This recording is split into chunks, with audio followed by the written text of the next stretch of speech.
I am I'm studying Black history from the angle of the wars that Black people won against the oppressor.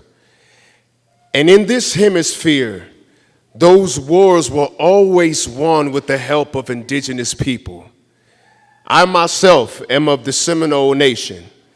Seminole ain't nothing but Creek and slaves mixed together.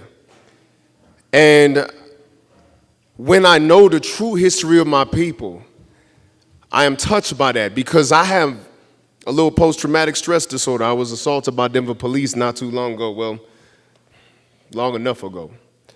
And I've been processing it because every time a new Black boy gets killed, I'm triggered again. And I had to write this to get this out of my system. This is called Master Race. And go like this. I was born by the river in a little tins. Oh, just like that river, I've been running ever since. It's been a long time coming, but I know change gon' come. Oh, yes, it will. I am convinced that the American dreamers would rather live white than live free. Ta-Nehisi Coates. Philadelphia, March of 1888. A French doctor brags to the Mercury magazine of his leather shoes made from the tanned hide of an African. Says they are unrivaled in comfort in the leather trade and jokes of literally keeping the downtrodden Negro beneath his feet. Says that since his birth was foreign, not southern, and the leather from a black medical cadaver, this shit absolved him from being racist. Frederick Douglass said learning to read made him unfit to be a slave. Learning to read history made me unfit to be American.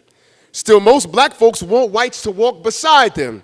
When we had the choice to fight for freedom or a world where race just didn't matter, more often my people chose the latter. Would rather dream all patriotic than decapitate our captors. They say that race is the only European invention they refuse to take credit for. An invention we were forced to master, and I can fake a confident walk on most days. But PTSD tripped me up along the way. If I could sue Denver police for what they beat out of me that day, I'd say, fuck dollars, pay me the hours and sleep you stole away. If I had a dime for the times I found my face on Eric Garner's, I could write a check for my own therapy. Instead, I write poems like I can brilliant my way into being bulletproof and scream them at white walls of compassionate indifference because America is like Egypt. It's built on denial. The national pastime's not baseball, it's escapism. And no AME church shooting is gonna wake them. The saddest thing about Confederates is not them waving a loser's flag, it's that they actually think they know what hate is. They feel like your bones are dynamite, there are sparks all around, and can't afford the privilege of detonation. I descend from the hardest people to walk this earth, and on some days I can't stop crying. They made shoes from our flesh and bragged about it. And you grab your purse when I walk down the boulevard, like I'm gonna bag snatch slavery reparations from your MasterCard. And then it hits me while Hollywood keeps getting their genres mixed up. Because 12 Years a Slave was the first horror film I ever seen win Best Picture.